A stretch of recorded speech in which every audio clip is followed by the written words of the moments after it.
Namaste, everyone. Welcome to the sixth day of the Secrets of Yoga Therapy. And we are unveiling the secrets on this sixth day. And a very important topic of the day related with the diets and related with various aspects of the diet in Yoga Chikitsa. So let us start with the Guru Gayatri.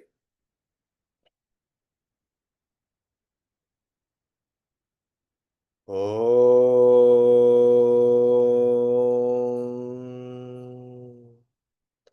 तत्परम्पर्याय विद्महे ज्ञानलिङ्गेश्वराय धीमहि तन्नो गुरुः प्रचोदयाते ॐ ओम योग महर्षि doctor स्वामी गीतानंद गिरी गुरु महाराज की जय। ओम पुदवई कलमा मणि पुदवई शक्ति योगाचारिणी अम्मा जी मीनाक्षी देवी भवनानी गुरु माता की जय। ओम श्री गुरुभ्यो नमः। हरि ओम।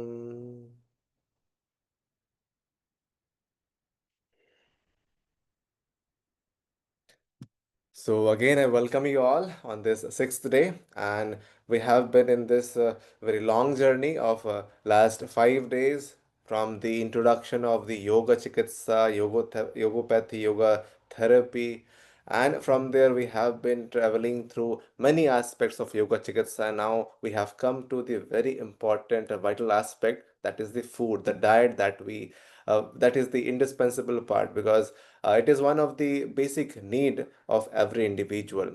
So what the diet should be, and if you are doing some yoga chikitsa, there has to be taken care of some specific diets, and there are special mentions in the texts that we read, study in yoga. So to unveil all those aspects, we have today with us Dr. Garima Setia ji, who will be helping us to traverse in this journey of yoga chikitsa.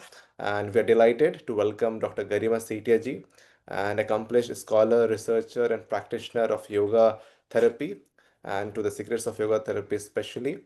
And Dr. Garima Setia ji holds a PhD from Sri Balaji Vidyapeeth, deemed to be university, a master's degree in yoga science from Deva Sanskrit Vishwavidyalaya, where she was awarded the gold medal, and a diploma in yoga science from Morarji Desai National Institute of Yoga. She was also honored with the Best Yoga Teacher Award in 2022 for her outstanding contribution in yoga education. Her research work contributes reflects our commitment to integrative medicine and yoga therapy. And she co-authored a couple of researches in her research work related to the functional dyspepsia, and one of the very rarest of the work done in the field of yoga and the modern medical science. And with her specialization in yoga dietetics, lifestyle interventions, and therapeutic applications, today Dr. Garima Setia blends. We will be sharing her understanding of yoga chikitsa and dietetics with us, with the topic that we all know, Rishiculture Dietetics and Dinacharya for therapeutic lifestyle. I would like to invite Garimaji to continue from there. Namaste. I will just unmute. Yeah. Thank you, Nilachal. Thank you so much for your generous introduction. I really hope I live up to it.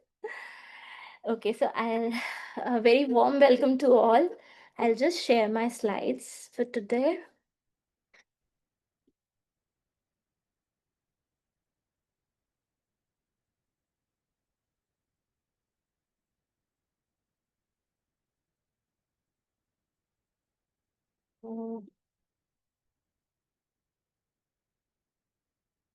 So, namaste. Again, a very warm welcome to all. I hope you can see my slides. Is it visible? And am I audible properly? Thank you. Yes, you are audible and slides are visible. Okay. So today, I'll just minimize my 1 second.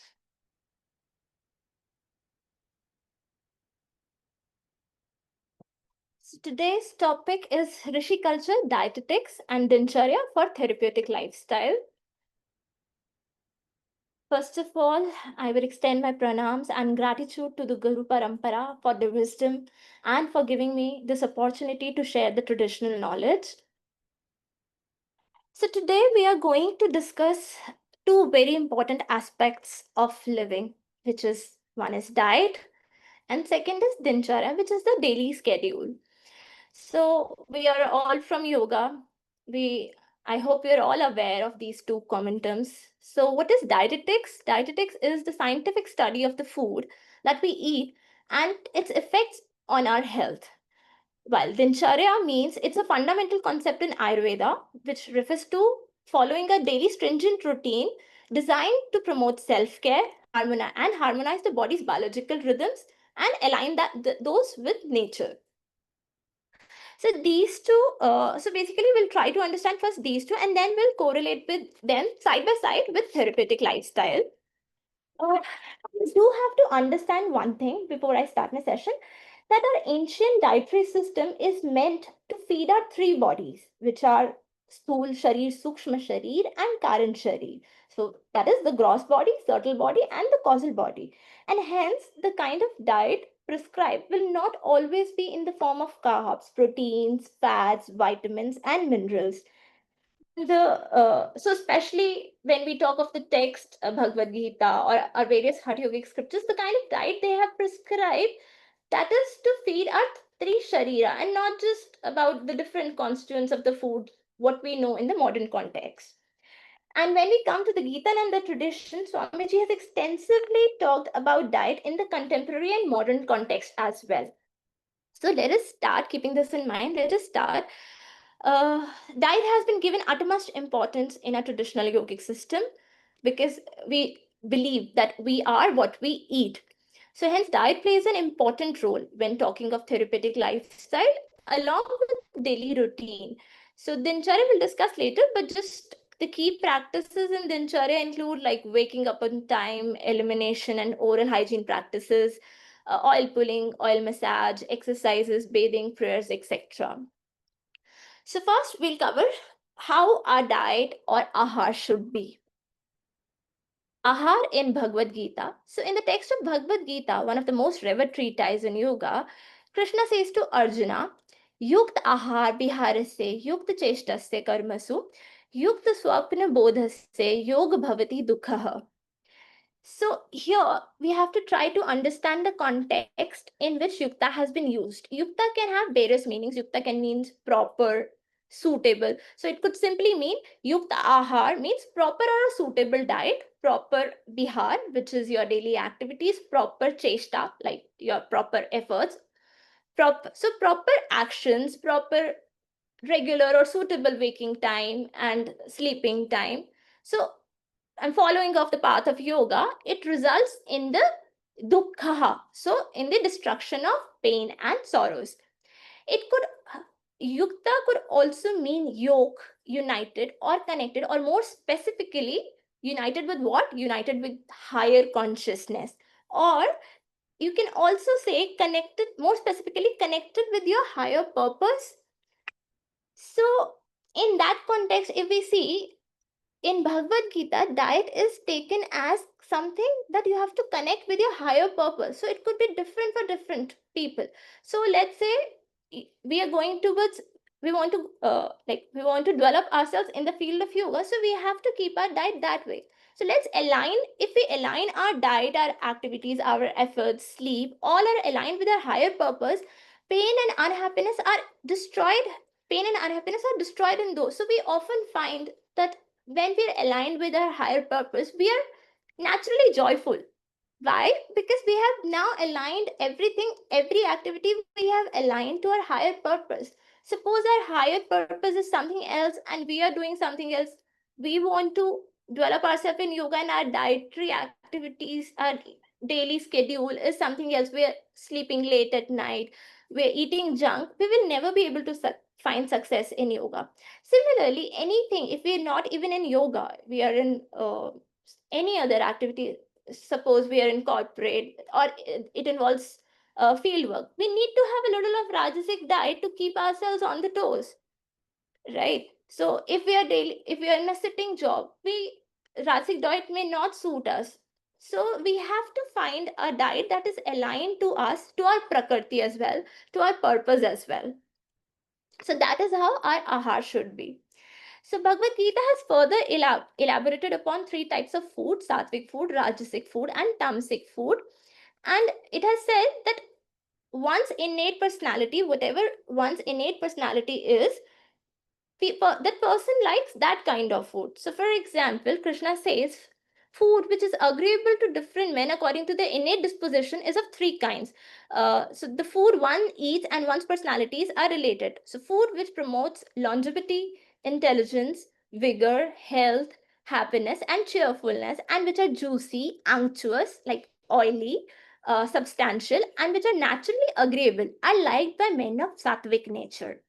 So, we'll give just few examples in the modern context. What a sattvic diet, as per these traits, could be. So, let's say milk, butter, ghee. All these are unctuous items. Fruits are juicy, sweet, unpolished. These are substantial items, like which gives sthirta. So, barley, honey, dates. All these induces like cheerfulness.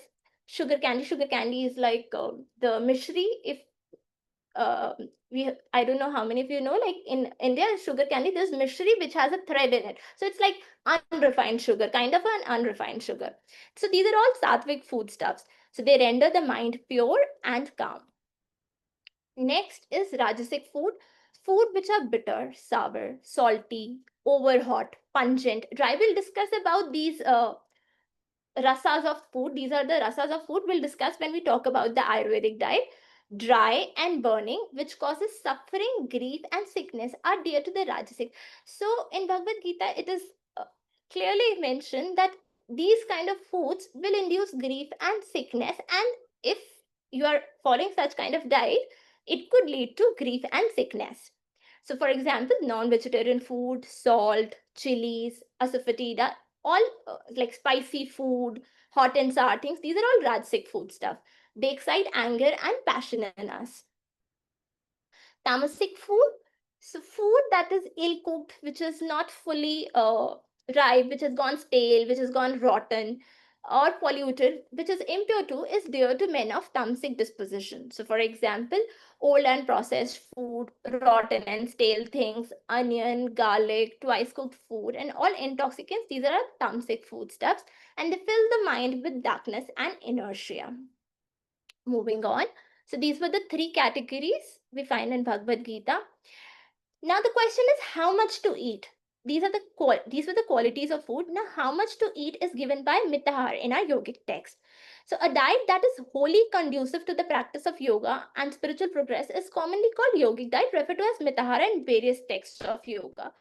So the what is given in the yogic text is actually Hatha yogic text is actually conducive to the practice of yoga. So as we discussed in Yuktahara, it has to be aligned to your purpose. So the diet specifically mentioned in Hatha yogic scriptures like Hatha Yoga Samhita, Gher and Sahita, they are aligned with the people who want to enter and who want to get strengthened in the qualities of yoga. So they have prescribed a diet which is suitable for that purpose. You could find differences with whether they are sattvic, that is rajasic, or tamasic, but here the main purpose is to align the person with that of yoga, so they can succeed in their practice of yoga.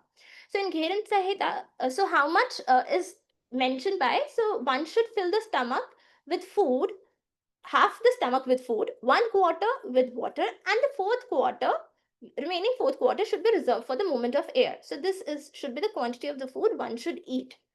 Also, mitahar is referred to that which is pure, sweet, lubricated, and fills only half the stomach, and which is palatable and eaten to please the god, that is the self within. So that is very important concept of mitahara. Again, when we say pure, sweet, lubricated, there would be numerous mentions in the Hatha Yogic text where they are emphasizing on milk, ghee, butter, because that is essential for the yogic practices. So if we start following the modern diet fads that, oh, milk is not good, okay, if you're lactose intolerant, of course you have to leave it. But ghee is not good, it might be fit for certain situations but might not be, because when we are practicing yoga, a lot of heat is generated. To cool it down, we need cooling items like milk, ghee. So that is what is conducive to the yoga practices. So the items that are mentioned, the food items that are mentioned in the Hatha Yogic text are conducive to the practice of yoga.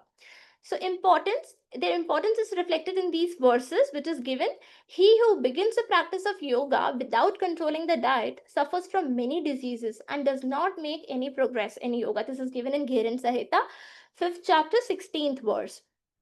Similarly, in Hatha Yoga Pradipika, the importance of mitahara is stated as a brahmachari practicing mitahara, that is moderate diet, and tyaga, devoted to yoga, achieves success in his inquiry and effort within half a year.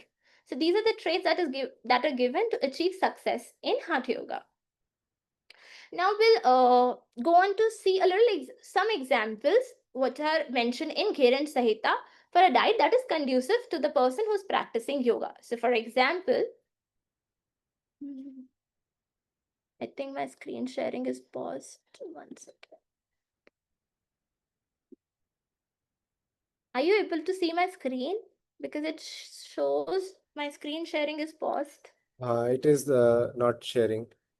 You can try again sharing Just this one screen. second. Yeah, Yeah. let me see. Let me check.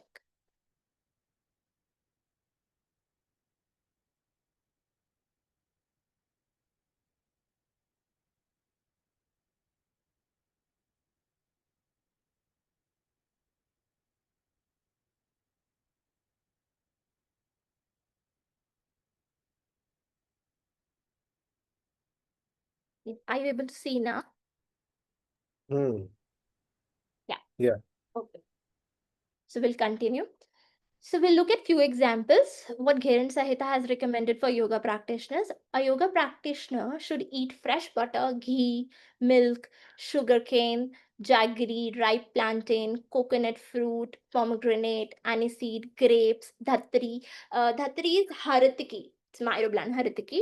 Juice which is not sour, cardamom, nutmeg, cloves. Nutmeg, cloves. These are some Indian spices. Rose apple, Haritiki is given again, but Dhatri is again Haritiki only, dates. Similarly, he should eat food which is easily digestible, agreeable to the body, soft and sticky, and which nourishes the elementary substances of the body. So usually it is believed in Ayurveda also, food items which are soft and unctuous and sticky, they nourish our body because they promote kapha in the body, which is nourishing and which will be pleasing for the mind. So he should avoid a food that is hard, polluted, putrid, producing heat inside the body. Again, because the yoga practices will produce heat inside the body, so we can't have things which produce excessive heat in the body, like excessive spices, we can't have. So, or stale food, which is extremely cold or extremely hot. So, moderate. A yoga practitioner, next, a yoga practitioner, okay, this is the list. These names, actually fruits and vegetables from this long list are not adequately known. I have taken it from Ghiran Saheta, uh, and the translation is from, like, this is from Kevalya Dham. This, if you can see this one. This one.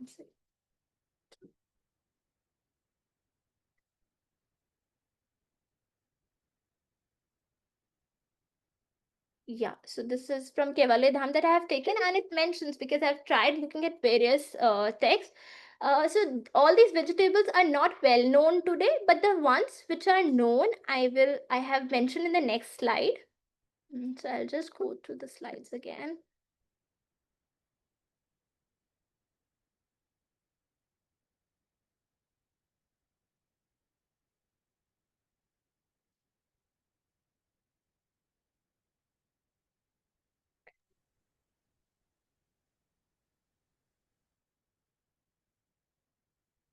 So a yoga practitioner should eat food prepared from rice, flour of barley and wheat, green gram, black gram. These are all pulses we are aware of, horse gram, etc., which should be clean and free from husk.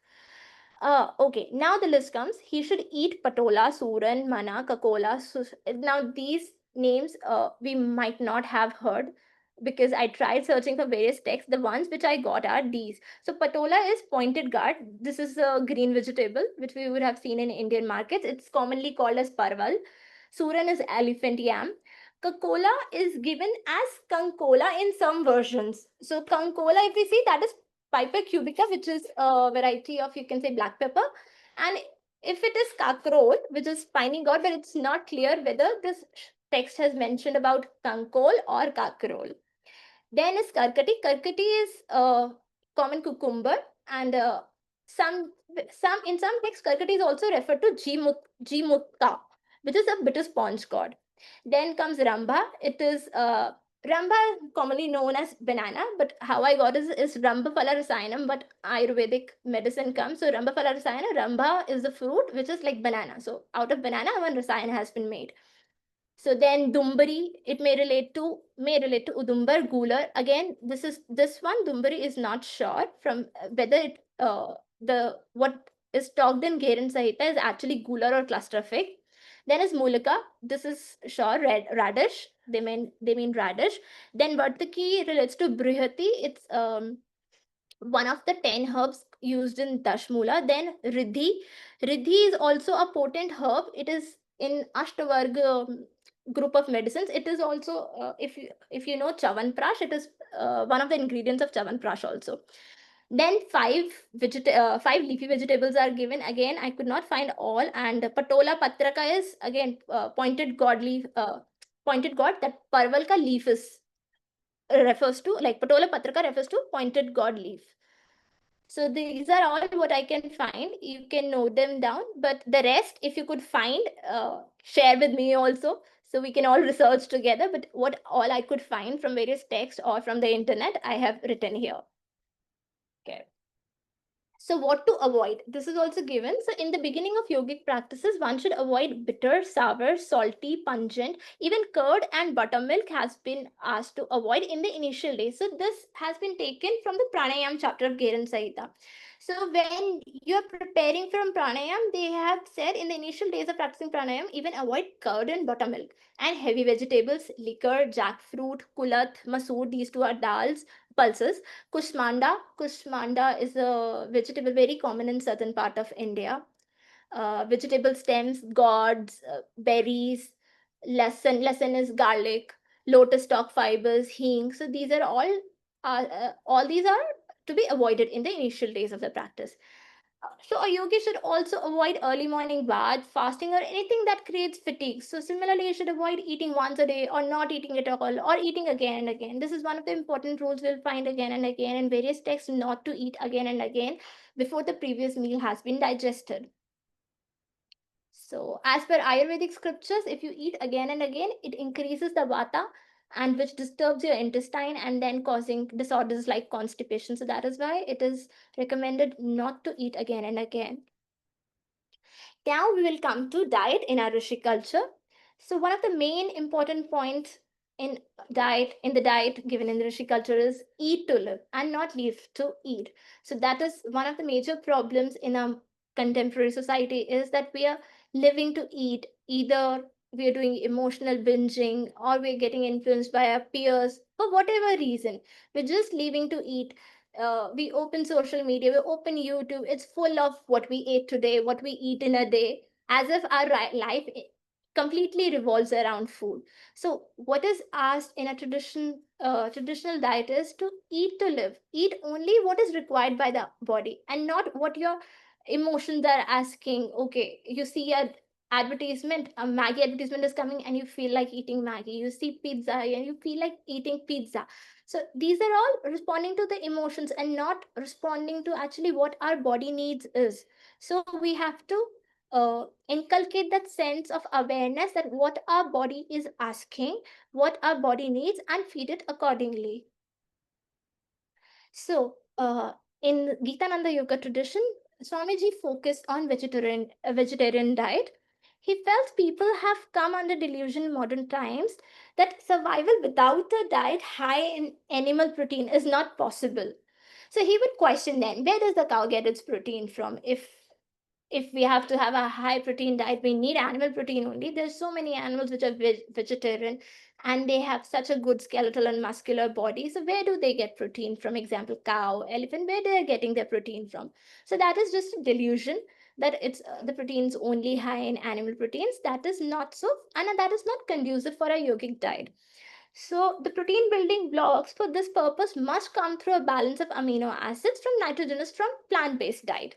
So a judicious combination of grains, vegetables, nuts, legumes, and grain seeds produce all the known amino acids to build a strong, healthy, long-lasting physical body.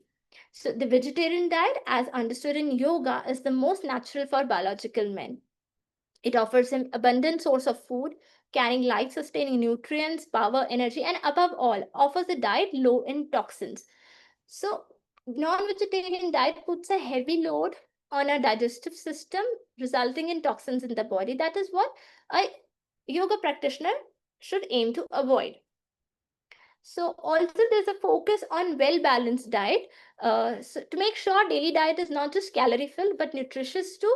Balanced diet with equal importance to the constitutive food is important in Rishiculture diet. So the daily diet is balanced in carbs, fats, protein, minerals, vitamins. So Swamiji has given importance to the modern elements of the diet also, and the body gets all the food elements necessary for health, energy, and cellular replacement and defense. So for the wear and tear of the body, so Swamiji wants to ensure that we get all the important constituents of the diet in a well balanced proportion. So it is essential because it is essential for the wear and tear of the body, for the replacement and defense against diseases. And these must be augmented with sunshine, fresh air, exercise, rest, and relaxation, because no matter how healthy diet we are eating, if we're not getting proper sunshine, we're not getting fresh air or exercising properly, it is not going to help us, it is not going to metabolize properly. Okay. The yoga advocates a lacto-vegetarian diet consisting of nuts, fruits, vegetable, animal byproducts such as milk, curds, butter. We have already seen in the Hatha Yogic text. But some yogis, especially in the modern times, there's an idea of non-violence because milk and milk products are causing violence to the animals. So this idea of veganism has come.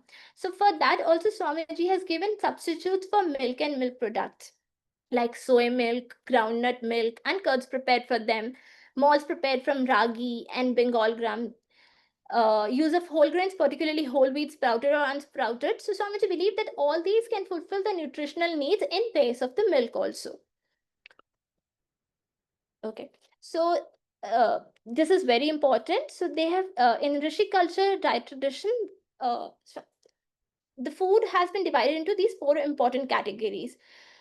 First, most important is biogenic food. So, biogenic food is the food that has life force or that is stimulating the force or the prana within us. So, these are actually life sustaining foods. So, the best example Sir gives is Ananda Sir gives is sprouts. So, sprouts is something in which the life is still growing. So, that is biogenic food. We'll discuss on the power of sprouts in a short while. The next category is bioactive food. So these are natural, raw, uncooked, or semi cooked food. These are all bioactive food examples, fruits and vegetables. Next is bioacidic, which describes as life destroying and health destroying foods which should not be taken. So, for example, animal flesh, processed food with chemical additives, even food grown on land using chemical fertilizers and pesticides or ripened chemically. Uh, Caution must be taken to use for the use of the food for use of such type of food. Sorry. And the last one is biostatic food. So these are dead foods containing toxins, poisonous matter, decaying cellular ingredients. Example: overcooked food, long stored food, frozen food, tinned foods. So these are absolutely a big no, because they have no life left. You have frozen them, you have preserved them, uh, or it has got spoiled with overcooking, it has burnt. So these just creates toxins and poisonous matter in our body and should be avoided. So for a healthy life, biogenic and bioactive food are given preference. Again, there's a focus on natural food. So to explore the possibilities of a more natural diet, as the food is now so processed, artificially preserved, and that it is empty of giving any life giving substances other than just calories. Also, the superphosphates, fertilizers, residues of insecticides and pesticides, they have found their way into the food we eat, and these are toxic to the human system. We all know the way the food is being produced today. In actually southern part of India, it's way better, because many parts in the southern part of India, they're practicing organic farming, but in the northern part, a lot of pesticides and insecticides have been used, and you can feel the difference. The prana in the food, you'll feel that it's less. So, and they can cause a range of disorders, ranging from digestive disorders, brain damage, chronic changes of the blood and lymph. So, the Rishiculture tradition focuses on avoiding unnatural or processed food, and they strictly caution against it, because these are just high in calorie but totally lacking in nutrients.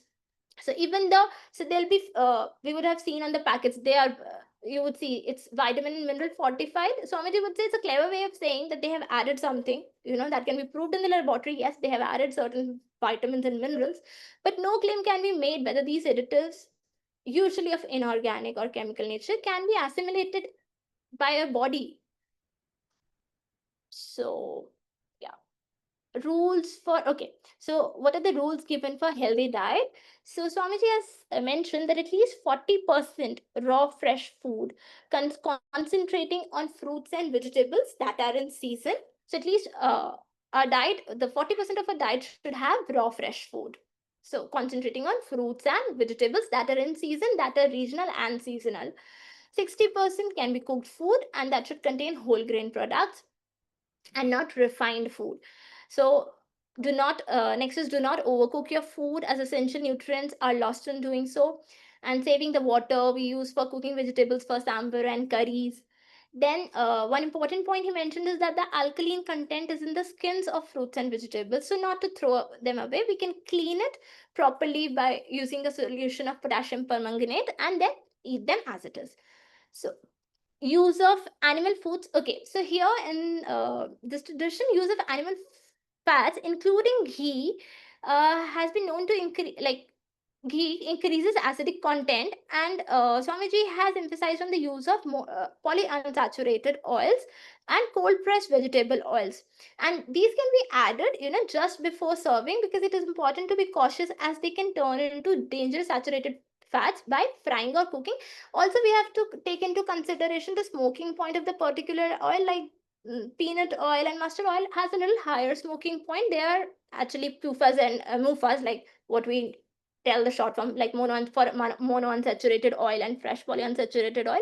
So those can be used for cooking, but with the oils which have a lower smoking point, like olive oil, they should be used fresh, like they should be added after serving the food.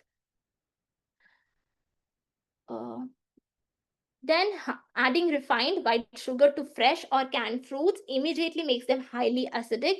So, if some sweetening is required, we can use a natural sweetener like honey or jaggery.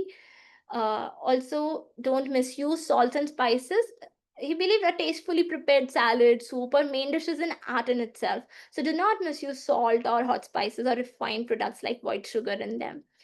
Also, most important point, if you're allergic to something, simply avoid it. The same thing, like something that is agreeable to your body, you eat that. Something that is not agreeable to your body, simply avoid it. So actually, the main cause, I remember, so there's a book by MK Gandhi, Reading Gandhi, so in which he clearly mentions that he was a he was he was too much into naturopathy. So he said the main cause of disease is uh, because we have lost our self control because of the medicines. We know that this does not suit us. We eat it because we know we have this medicine that made us better the last time. So okay, let's eat one more time. We have, even if we get ill, we can have the medicine again.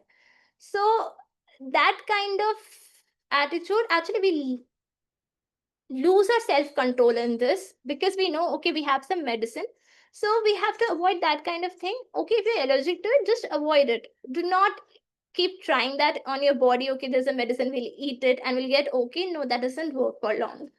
So just simply avoid it. Then we importance of water. While a proper balanced diet is essential, water plays an important role in maintaining balanced hormones. So no matter how diet, the body cannot transport nutrients unless it possesses proper circulation. So Swamiji has said that 2 to 2.5 liters per day for efficient functioning of all cells and tissues, as well as organs and systems of the body, is essential. Healthy circulation depends upon fluids, most particularly water in the diet. Uh, so Swamiji has talked on diet and sports also. So where he says that the yogic and sports activities dehydrate the body quickly. So a sports enthusiast must learn to sip water rather than gulping down it. So sipping water actually is beneficial and gulping is dangerous. Mineral replacement fluids, or okay, mineral replacement fluids are also now available for this purpose, but Swamiji has emphasized on fresh fruit juices still represents the body's best way of absorbing the much needed fluids along with vitamins and minerals. Again, fresh fruits and vegetables as well as salads made up of fresh clean food absorb natural salts into the tissues and cells. Sprouts. So we discussed about biogenic food, discussed sprouts in it. So Swamiji discusses he has advised youngsters to indulge in snacks. Most student youngsters, he said, are always hungry and on the lookout for a handful of munches. So instead of binging on some junk food, Swamiji has advised to use things like dry nuts, sun seeds, roasted pulses, sprouted seeds, and vegetables, so they can replace the elements of munchies. So, sprouting these and so is the benefits that we receive from sprouting, which Swami has mentioned. In sprouting, peas and grams, starch is reduced, but then in vitamin B is increased in wheat sprouts, and then like increases as just 25%. Vitamin C is in sprouting and germination process. Even vitamin E content of sprouted wheat is tripled in 4-day-old wheat grass. So vitamin A carotene is found in greater abundance in sprouted legumes, lentils, peas, and beans than in the carrot. Uh, very important point which has come in the modern dietetics is that so there are anti-nutrients in food such as legumes and there are anti-nutrients.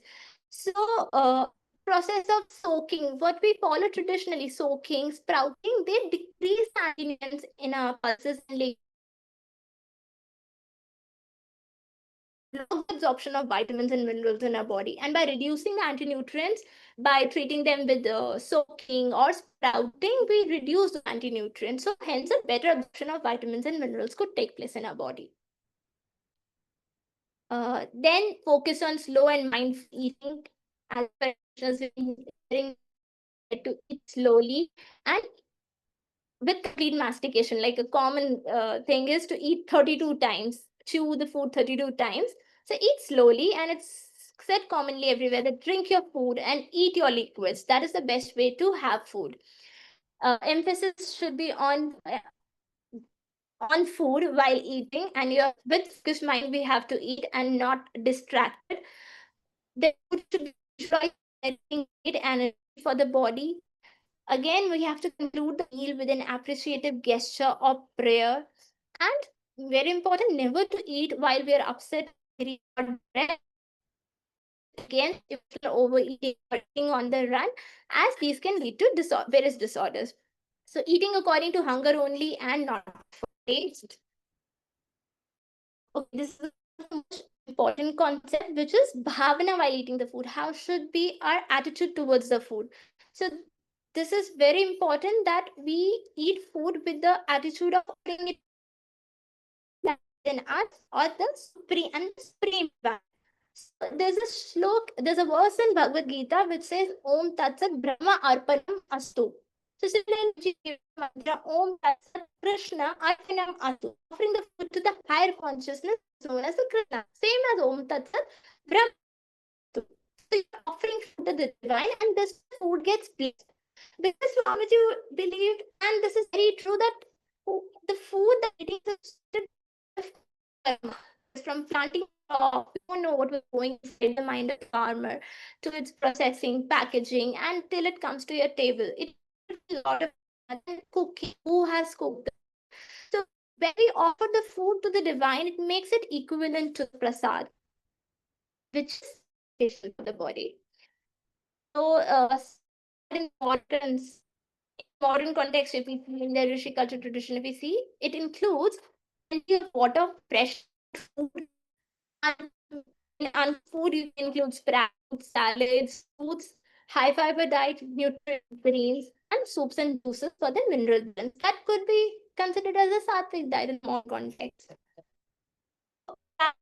And next, diet for kapha disease has been discussed. Swamiji said that highly refined sugars, starchy foods, along with white flour, white rice, milk, and milk products are sources of mucus producing food. So, hence, the source must be removed. So, these products, yes, cause increased kapha if your digestion is not proper, or in people whose prakriti is towards kapha disposition, it increases mucus.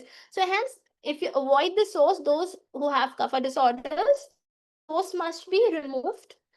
And of course, sunshine is important to melt down the kapha, and inclusion of citrus fruits juices is recommended for kapha disorders.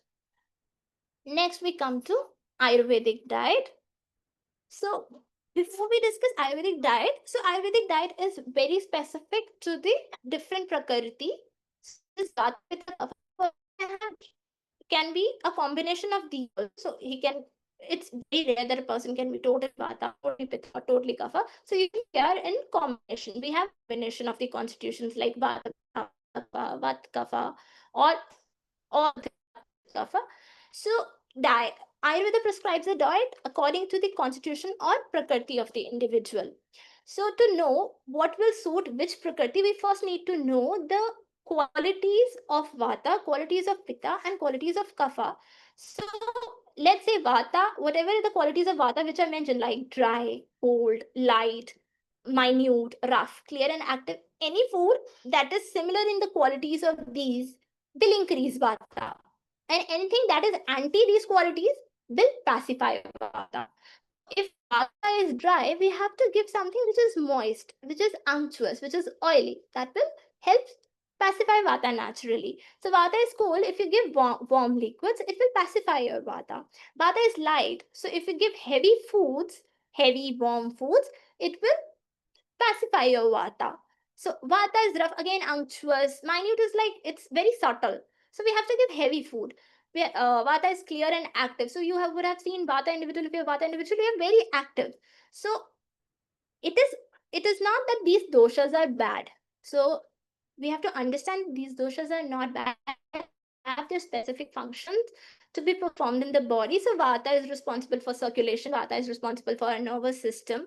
So if it is in balance, it is responsible for the correct functioning of the body. Only when it gets vitiated, it is creating problems. So, if you have a vitiated vata, you should focus on pacifying it by giving it the quality of food which are anti vata. Similarly, if we see pitta, pitta is hot, slightly unctuous.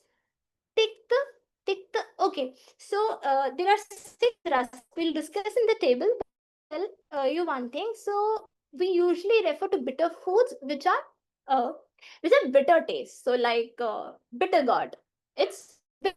But in Ayurveda, when we're talking of rasas, we refer to tikta as bitter and pungent, pungent as kashai. Kashai we usually understand in our general day-to-day language as bitter, but here the pungent is referred to as kashai. We'll discuss that in a short while. So tikta, liquid, it's in liquid form. It's swift and smells of flesh. So these are the qualities of pitta. So if we would have observed that someone who's not high pitta, whose pitta has been vitiated, you may smell of flesh from you may get that smell of flesh. So something that's burnt, you'll get the smell of flesh. Similarly, pitta creates this thing of smelling of flesh.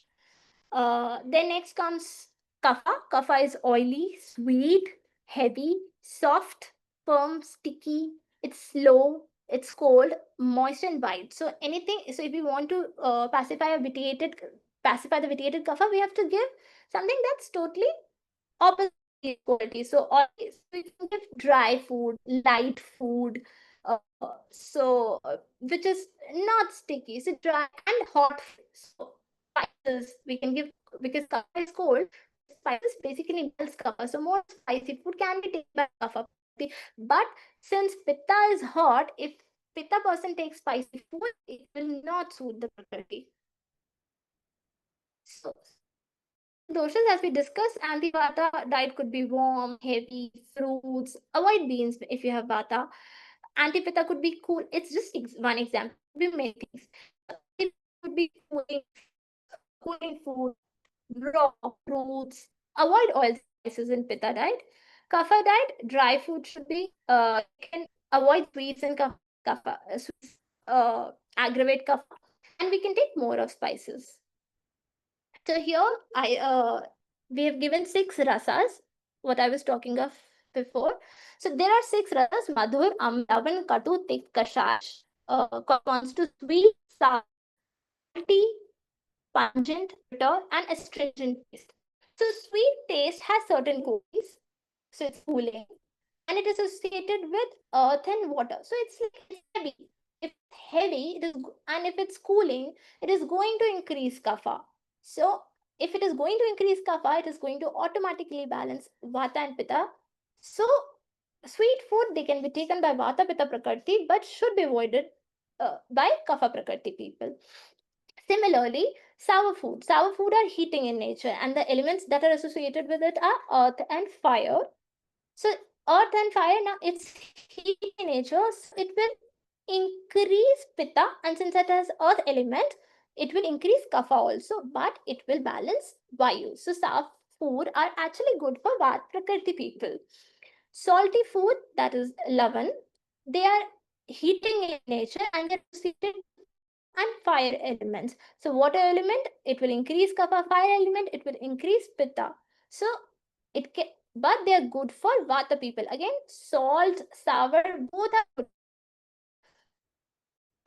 Katu is cooling. So it is associated with elements and ether, and it increases. So katu taste is cooling only, so it increases you, but it balances the, it is cooling in nature, and it also Sorry balances to kapha. interrupt, Garima ji. Just to Hanji. let you know, like your voice is cracking. If you Okay. can, at this the Uh, network. am Yeah, I audible now? the Better. voice is the voice is little bit Still getting cracking? up. Still Uh, cracking? Now it's better. Please continue. It's better. It's better. Yeah. I'll continue if it cracks. You check. Maybe there could be an internet You connection can here turn also. off your camera and you can speak. That may help. Huh. Just try. Okay. 1 second.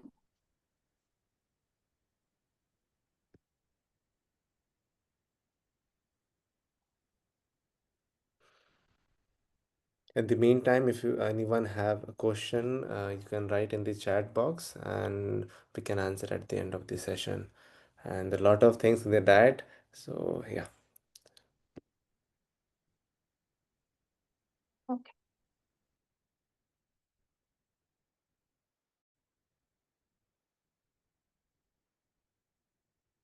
I hope it's better now.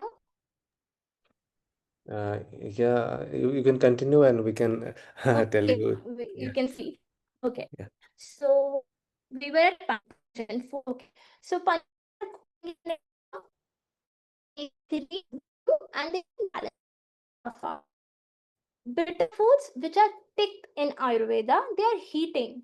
So let me give you an example. Like pungent is actually katu in it, which is like bitter flavor. So any god like bitter god, the Loki, we call it, or the sponge god, the rich god. These are all katu flavors. So these are all cooling, and they will increase vata. So all these vegetables, they would increase vata. So they're not good for vayu vata people, but they're excellent for pitta and kapha people. So what we discussed, pointed god, if you remember, we discussed in Gher and Sahita. It's actually very good for balancing pitta and kapha. Okay. Then we will come to bitter flavor, thick the flavor. So here bitter is actually thick like the spices, the Indian spices, black pepper, long pepper, and they are heating in nature, all the peppers. So they are associated with air and fire. So which increases pitta but balances vata and kapha. These are heating spices, they will balance vata and kapha. Then astringent, last is astringent or kashai. It's astringent flavor.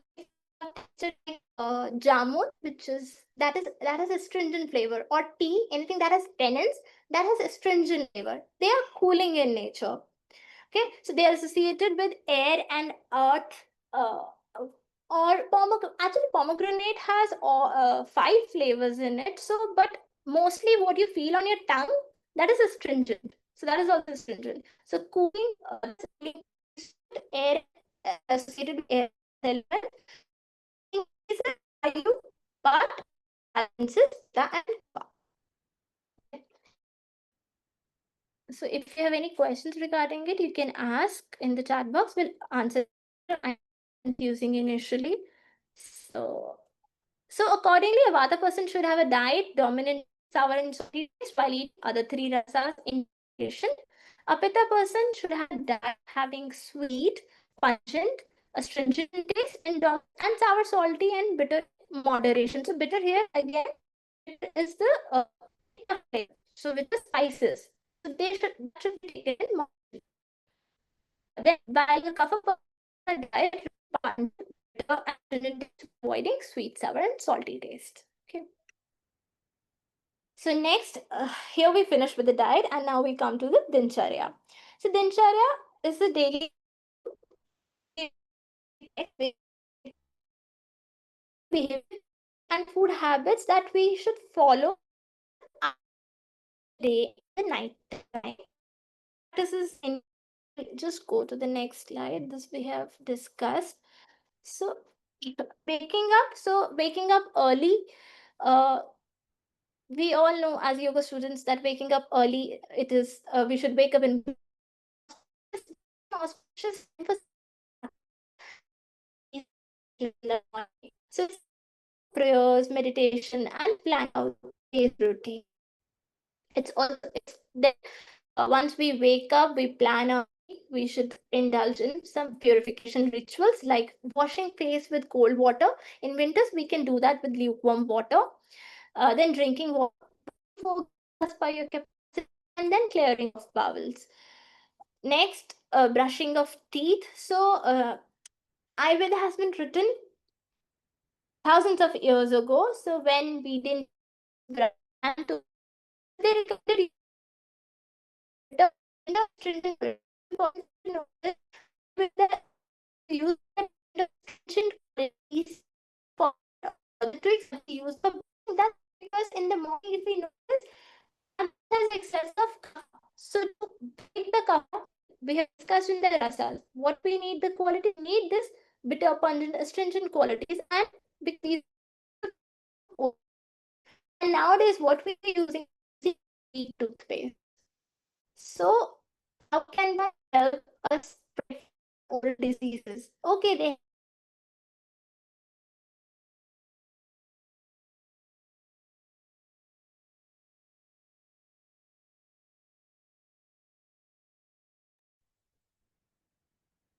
Maybe because of the network issues. Garima ji,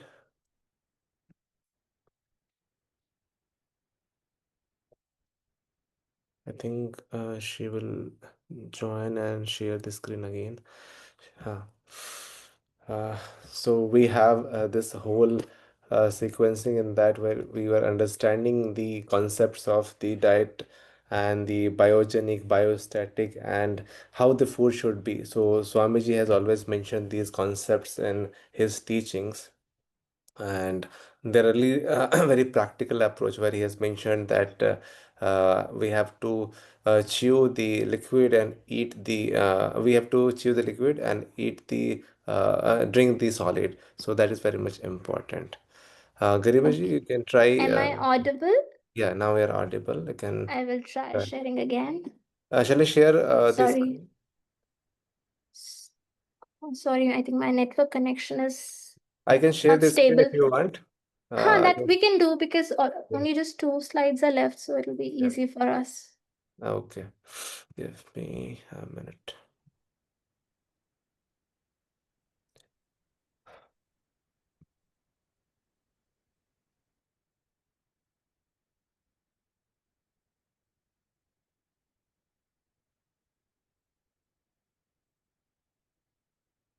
Okay.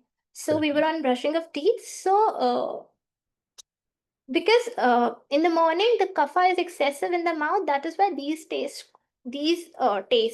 bitter, pungent, and stringent qualities should be used in the twigs, which will help protect us from oral diseases. But there have been exceptions given on of in using these twigs, like in nausea, fever, paralysis, mouth ulcers. We should not use them. And then tongue should be scraped. Next, we can do oil swishing and pulling. So this is called kavalgraha and kandush. So kavalgraha is like swishing the oil. We have to put the oil, but in a quantity where we can swish it.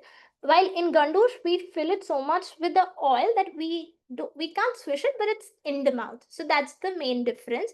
So we can use any oil suitable to our prakriti. It could be sesame oil, it could be coconut oil. So if you are pitta prakriti, you can use coconut oil. If you're a kapha prakriti and what is your purpose, then we can use sesame oil, which is heating in nature. So any oil can be used and swished in the mouth for some time in kavalgrahe, and then we can spit it out. Same with gadush, you just keep the oil in the mouth for a few minutes and then we have to spit it out.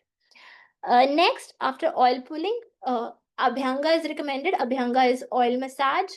After oil massage, we can also do nasya. Nasya is a procedure where we put oil drops in the nose and then we inhale. So let's say I'm putting in the left nostril. I'll close my right nostril and put in the left nostril. I'll inhale, and anything that comes in my throat, I spit it out. Similarly, I'll do on the other side. I'll put few drops in the right nostril, inhale, whatever comes in the throat, I'll spit it out. So this way we'll do from both the nostrils. And uh, this is a very good procedure. Actually, nasya procedure is indicated in several disorders which are above the which are above your clavicle bone, so above your shoulders, you can say. So very good for relieving kapha disorders above the shoulder.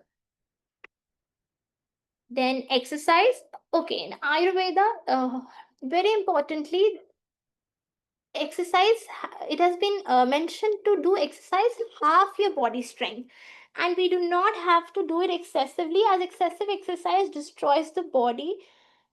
And pitta patients, if you're a vata pitta patient, then we have to, like, if it is vitiated too much, then we have to strictly avoid strenuous exercises. So ayurveda does not recommend doing strenuous exercises. It recommends only doing it up till half the body strength. For vata pitta patients, they can do things like yoga, meditation, but in a very calm way. So we did not recommend a vata pitta patient to do strenuous exercises. And this is what we see today, like in the gyms. We are listening to such cases like heart, the cardiac arrest are coming because we don't understand our body strength, and just in competition or just to build muscles, we are just running after the outer looks or the bodybuilding things. These are outer looks and not the inner health. Ayurveda focuses on your inner health and strength. So that is why it does not recommend going into these extremes, and we have to listen to our body and exercise accordingly. After exercise, uh, we it is recommended to do scrubbing with uptan and take a body bath with uptan, so which clears your body pores. So bathing, then it is recommended to use perfumes, natural perfumes, so we can adorn with seasonal flowers and perfumes, which uplifts our spirits and improves quality of life.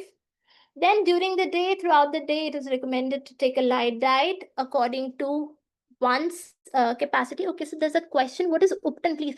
Uptan, they are coarse powders made from various pulses actually. Masoor dal, green moong. So these are good dals to make a uptan. Or you, very simple uptan. What we use in India is with curd and besan. Besan is the flour, gram flour used. So you mix curd with a gram flour and you scrub your body with it. That is uptan. There are many type of uptans available. So these are some simple uptans that I've told you. Okay, so we come back to diet. So light diet, during the day according to one's capacity and digestion strength. one must only eat after the previous meal has been digested. Again, it has given importance to one's capacity and digestion strength. There are several things in Ayurveda to take care of while your prakriti, your the strength of your stomach. They say mridu kosht, krur kosht. So you have to see various things and take diet accordingly. Also seasons, very important. Ritucharya is also, that is not the topic for today. We are only focusing on Dincharya, but eat according to the seasons. So if it's winters, yes, we can. So in northern part of India, we have 6 different seasons. So in winters, you can eat heavy vegetables because the gastric fire is strong. In summers, our gastric fire is very low. So we have to eat food that is very light, or prefer more liquid diet, more of a liquid diet. So according to the season, according to the prakriti, it varies.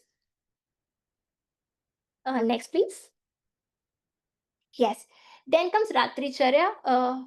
First, prayers are very important. So prayers are recommended in the morning and in the evening time, and then the Ratri Charya starts.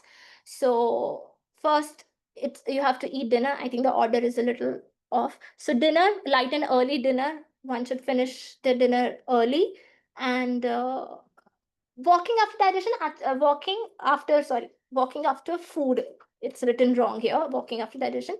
So only not too much walk after eating the food, but 100 steps like around are recommended to do after your dinner. So that will help with the digestion. Then sleep.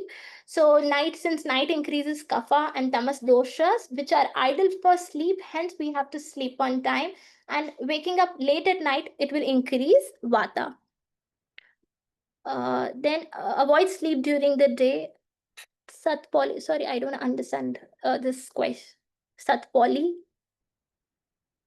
Okay, so avoid sleep during the day because it aggravates kapha. So during the day, actually, there are exceptions to this also. Those who are ill, who are sick, or during summers, one can sleep during the day, but otherwise we have to avoid it as it aggravates kaphas and clog channel. Yeah, exceptions have written here: old age, weakness, fatigue, summers, lack. If you have lack of sleep during the night, then also we can sleep during the day. Or if we are drained due to excessive stress, then also we can sleep during the day. But otherwise, we have to avoid as it will aggravate kapha, and avoid curd at night. Again, that will increase kapha. Increase kapha. Natural kapha is there for sleep, but we don't want to get it vitiated. So curd is to be avoided at night. So that is the Ratri Chara. That would be it, I think. Yes. Thank you. Thank you, Garima ji, and thank you for this wonderful presentation. And just to let you know, she has been very dedicatedly doing her research work in our Institute of Salutogenesis and Complementary Medicine. And I will share the works that she has done, and they are one of the milestones in her area, and very few. And I think there are very less work than that has been done. Like the I was mentioning in the beginning, the functional dyspepsia and all related. And in the context to the adjuvant yoga therapy, the yoga chikitsa that we are talking about, she has been done those work in that area. So I will be sharing it in a few minutes. In the meantime, if you have any questions, I will take. There is one question from Ramesh Kumar. He is asking, please suggest well-tested evidence-based diet combination for weight loss as well as for weight gain. Garima ji? Acha. Yeah. Yeah. So Yeah. well-tested evidence-based diet combination of weight loss as well as weight gain. Okay, evidence-based diet. We are not into modern dietetics, but I can definitely search it for you and find some research papers for it. What we focus on is, so if we want weight loss, we focus more on the traditional diet, Ayurvedic diet. Again, the diet that is conducive to your prakriti, to your purpose. We focus more on health. Today, our focus was more on health, which is beneficial for a health and purpose rather than weight loss or weight gain. But like I have discussed the prakriti, so for weight loss, we want kapha prakriti, kapha to be decreased. So we'll focus more on the diet, which is like bitter, which is dry to for the weight loss, and for the weight gain, we'll focus more on the sweet diet. For the research base, for these kind of if you want to support these kind of, like, if you're asking me evidence for these kind of diets, I'll need to search for it and send it to you if there are any. But Swamiji do has mentioned that for a traditional diet wisdom, a lot of research is needed, and we need to work in this direction. So we can definitely work for this to prove these kind of diets which are there in our ancient system. uh, I hope I have answered it.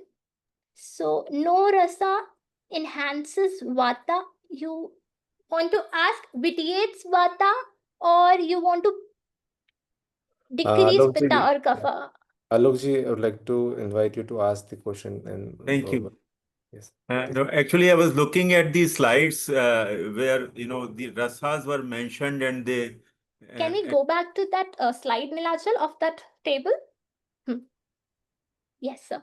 I noticed that no rasa is enhancing vata. No, Either no, def. they enhance kapha or pitta. So Salty will enhance vata. Sour will enhance vata. Salty, so sour, and sweet. All these three will enhance vata. fine, If fine, you fine. see, Actually, I missed that previous slide. Yeah. no problem, no problem. We'll share the slides with you. But sweet, salty, and sour will enhance vata. Thank you. Thank you. What is Upton, please? That I have answered. I hope that is answered. 100 steps is Satwari. Okay, thank you. Thank you, Sapna ji. Thank you. Anybody wants Okay. to ask any question, they can raise their hand and they can also ask. Yeah, there is one question from Ruby. Is it better to follow either a yogic diet or Ayurvedic that is focused on one way? I would say both you can follow simultaneously. Why not both? So, if you are into yoga practice, you can follow the diet that is mentioned in Heart Yoga Pratipika or Gher and Sahita along, and pick up only those which are suitable to your Prakriti. Why not that? So, I have tried always to take seasonal and to imbibe as much as I could. It's not easy, honestly. Every year I learn with changing season what to imbibe, what not to imbibe. It's a trial and error with your body. So try to include both, because they are both are very scientific. I wouldn't say Ayurvedic diet is less scientific, or the diet which is mentioned in the yoga text is less scientific. No. See, if you're doing, you will notice. So if you're practicing pranayama, if you're too much into pranayama practice, you will not feel like eating things like curd and buttermilk. You will automatically feel like eating things like khichdi. Try it. So try also as per that, because our body is ever changing. Feel the effect of the practices that it's having on your body, and then alter your diet according to it. So when we say diet plan, give us diet plan, it has to be very dynamic, because nobody can decide the diet for you. You have to decide for yourself. You have to, that is where the role of yoga comes, because yoga increases our awareness of our body and everything around, but most importantly, awareness of our body. So once we are aware of our body, our bodily needs, we'll be able to know what our body is demanding specifically at that point of time, and we have to give it that. That is all. And this time, like, I would like to invite, there is another question here. Liz, if you can unmute and you can ask the question. Namaste. Thank you. Really interesting Namaste. discussion. Thank you. I just wondered what your thoughts were in relation to detoxification practices, because obviously that is incorporated into Ayurvedic protocols, and also part of the cleansing practices in yoga are related to detox programs. So I just wondered what your thoughts were on that. Okay, sure. So detoxification and cleansing diet. So there are a lot of diet trends also going on. This is a detoxification diet. Again, you have to see which is suiting you. But okay, for detoxification, I'll tell you. So what Nilachal discussed about my PhD topic, functional dyspepsia, we did yoga detoxification procedures. So you would have heard of Lagushan Prakshalana, Batsad, Kapalbhati. These are all detoxification procedures we follow in yoga. any diet, I would say, see, it depends on person to person. Also, for some people, yes, following a detoxification diet would do wonders. But for me, I have observed that no matter what diet you uh, follow, whatever, how much ever you follow, if you're doing yoga practice, your yoga practices regularly, and if you're actually complementing them with uh, yoga detoxification procedures, it's always better and the effect is more permanent.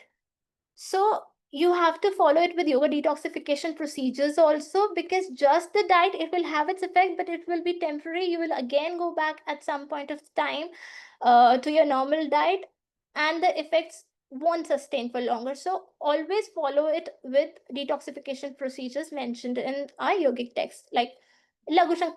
I won't say do Shank Prakshalana because that is to be followed once a year. You can do Lagu Shank Prakshalana, which can be done more often. So complement it with that. I hope I have answered. And detoxification, if you just want to know about diet, more of bitter. And now I won't go to Ayurvedic mention of bitter because that is tikta. Bitter is again like gods, green vegetables. These are all more detoxifying diets. All enhances detoxification. All of green vegetables are more of detoxifying diet. There's a question from Balaji, sir. He's asking, what are your Mhm. thoughts on modern dieting programs like DASH and Mediterranean diet? So dash diet, I don't know, but you have mentioned something here. I have no clue to the dash diet. And could you please help me with it? Like, for what purpose that dash diet has been recommended, and for what purpose Mediterranean diet has been recommended? What are the effects they have recommended? Because I'm sorry, I'm not aware about them. Uh, Namaste, Garima. The DASH diet is Namaste. mainly for hypertension, and the Mediterranean diet is also for these metabolic conditions, especially all the metabolic conditions. But DASH is especially for hypertension, actually. Okay, so Mediterranean diet, I know about Mediterranean cuisine, so I know it's very healthy. So Mediterranean, that is for PP, and Mediterranean diet is for what? Sorry? It's for general weight loss and for all metabolic disorders. For metabolic disorders. Okay, I will have to go through it in detail because I can't answer just like that, that whether they are actually helpful or not, if there are any research papers on it, whether they are helpful or not. Only thing I know is Mediterranean diet, usually their cuisine is generally healthy and consists of a lot of kidney beans, olive oils. So that's healthy, but whether they are helping in metabolic disorders, I am not very sure. So I can't answer that. And also, Garimadi here is related to the outcome with or without Lagu Shankha that you have explained. Can you elaborate on that? Okay, ma'am. So with Lagu Shankar, actually the relief was much, much higher than in the group where Lagu Shankar was not given. So functional dyspepsia is a disorder where we have, it's related to the stomach, where the symptoms like burning, bloating are there. So epigastric burning is one syndrome, and then postprandial fullness is another syndrome. And we found in whenever we in both the groups, whenever, so in epigastric pain syndrome and postprandial distance syndrome, when we supplement the practices with Lagu Shankrakshalana, they have helped in they've helped more people. Also, they have helped in the reduction of symptoms far much greater than without Lagu Shankrakshalana. So I focus more on the yogic cleansing procedures than just the diet alone. Thank you, Garimadi. And also, there is a question from Bharati Patel ji. You can unmute and Yes. ask a question. Actually, rather questioning, just wanted to clarify that actually in Ayurvedic, usually, as per my reading, I feel that Ayurvedic diet is mainly for all people. Whereas we talk about yogic diet, Swatma Ramji or Garen Sahinta is given for actually Hatha yogi. You can follow, you will definitely get benefited. But they have given clear cut ekante mathika madhya and everything. So Mhm. specifically who wants to pursue to be a Hatha yogi, they supposed to follow that diet. Whereas Ayurveda is for all people, all type of people. So we that is what I pursue from my reading. You're right, But ma'am. That is, definitely, you're right, ma'am. That is what I said initially also, that Heart Yogic scriptures, they have given diet for the, especially for the yogis, those who want to involve themselves fully in yoga practices. So that for them, these diet prescriptions are given.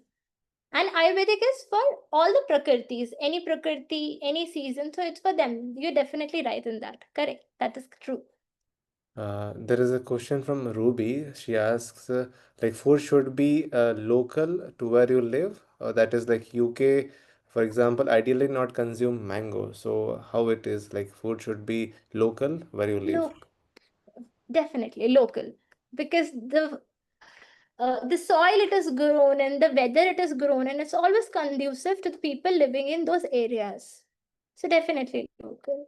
But one more thing, see, I've noticed with the modern lifestyle, with the cosmopolitan lifestyle, we're traveling all over the world. We're trying all the cuisines, and our lifestyle has also not remained the same. There are disorders which didn't exist before so much. Now they're existing. So if something is particular to your disorder or it's suiting your prakriti, you can go ahead. So in India, olive oil was not native.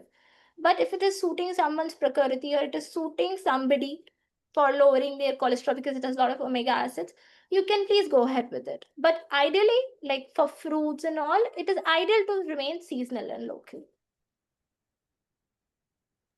Thank you for that answer. Liz, you have another question, please unmute and ask. Thank you. Yes, I do. I don't know if it's more of a comment or a question, really, but I recently was made aware of a person's view in that the sinuses, the facial sinuses, are also part of the gut response and the reaction to environmental pollutants that we take in through the respiration process, that actually, and pathogens that get lodged in there can actually be slowly released into our digestive system, because obviously we're swallowing that mucus, and that can actually have an impact on the gut. So it was just really something that you connected the dots a little bit, I think, today for me, in that when you spoke about the the Nasya practice with the oil, and also Kapalabhati, and as well Neti, I suppose, all these sort of cleansing practices for the nose, and actually the facial sinuses and facial massage, these gua massage, almost like tools, aren't they, for massaging the face and the sinus areas, were really quite key. So I wonder what your thoughts are as well on how much of working with the facial sinuses can impact on our overall health. No, that is definitely true. The sinuses could have effect. Our oral health could have effect. Uh, because the openings are these, so your nasal passage, your oral health, both affect our digestive system. And definitely nasyas are very good practices for what you talked about for this, for our sinuses. And apart from like the that I mentioned, there is anu tail, which is again, you have to have your doctor's advice. So for sinuses, they do anu tail and nasya for a month. So you need to have your doctor's advice on that, but it's a very good procedure for clearing the sinuses, along with yogic practices like Jalaneti, Sutraneti, Shitkram. Yeah.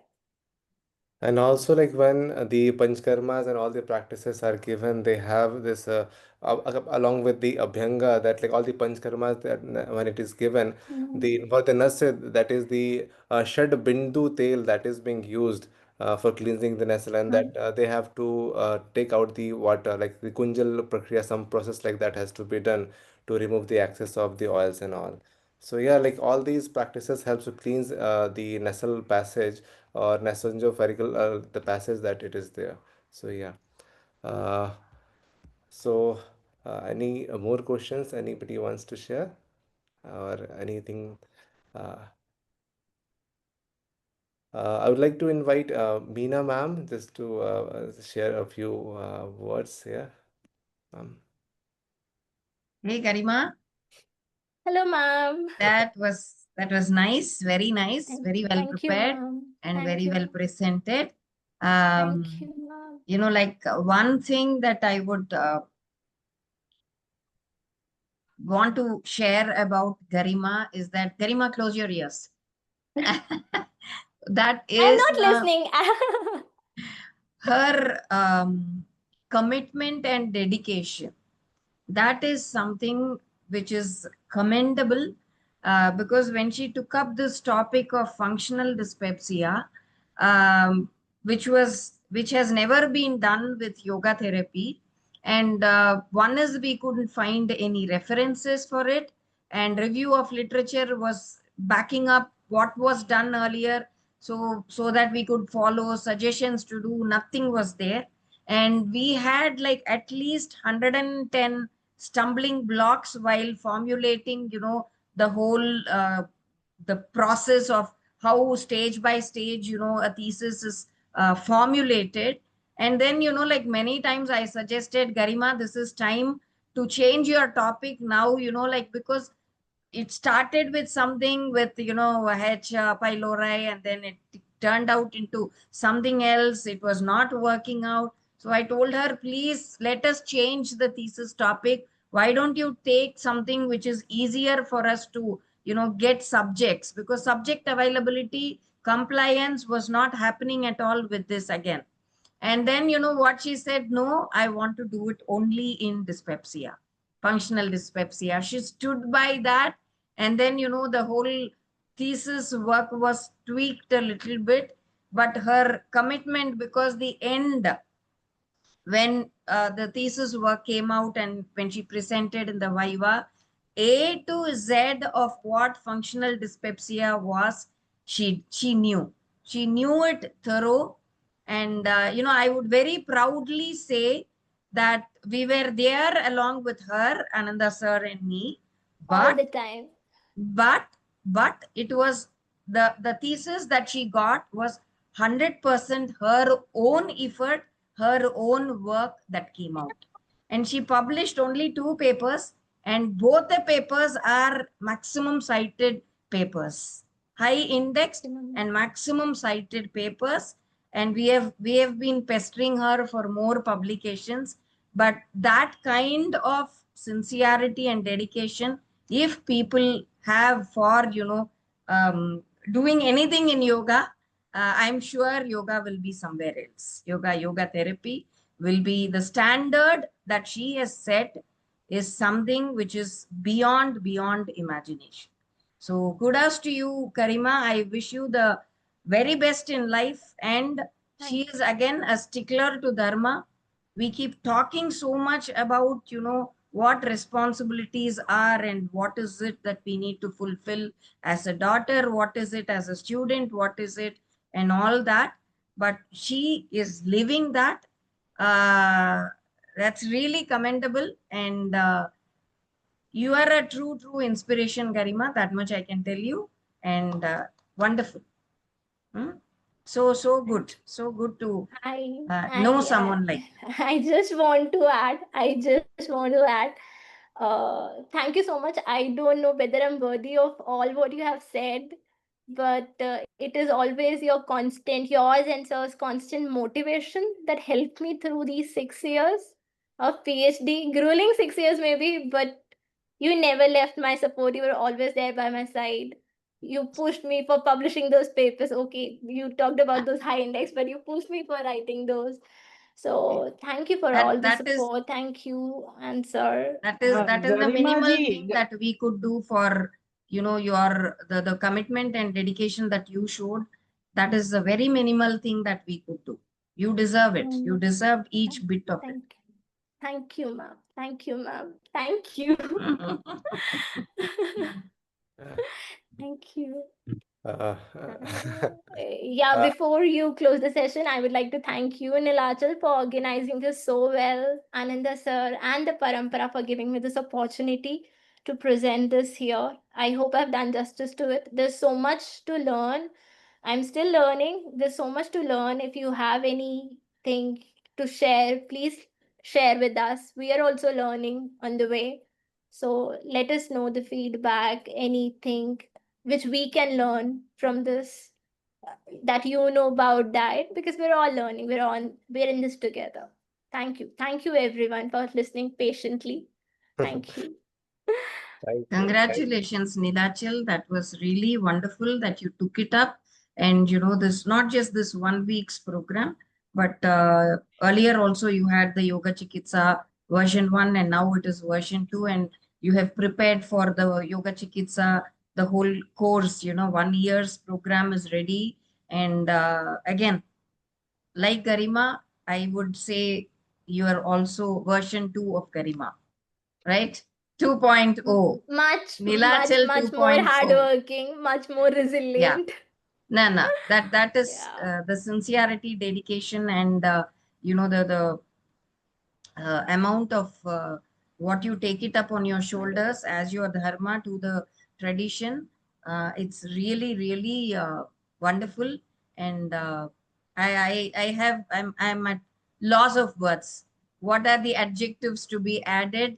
I don't know, because that is the amount of you know, commitment that you are giving and supporting Ananda sir in so many ways. Congratulations again for the series and for the other work that you're doing, and wishing you in advance for your thesis work to be a commendable success too, as Garimas. thank you for these words, ma'am. Thank you so much. Thank And you, ma'am. Thank you. uh, so we will be closing today, and tomorrow is the last day of this 1 week awareness program. And tomorrow we will have a session where we will be having a very understanding of the sankalpa and the bhavana, what the tradition says. And there are very interesting stories in that, and a lot of things to learn in those stories. And I will be sharing those stories in this whole sequence. So you're all most welcome to tomorrow's last session of the Secrets of Yoga Therapy 2.0. And we will be in this journey that will be continuing till again for the next upcoming all the another sessions, courses, and multiple things that are coming up. So with those words, we will close with the Shanti mantra. Om.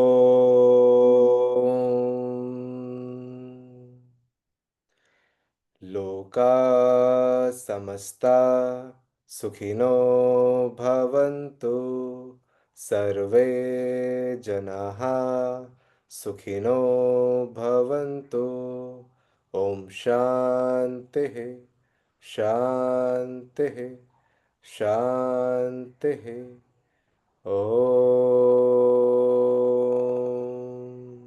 It's 6 o'clock. Namaste, everyone. See you tomorrow at the same time. Till then, good night, good morning, pranam.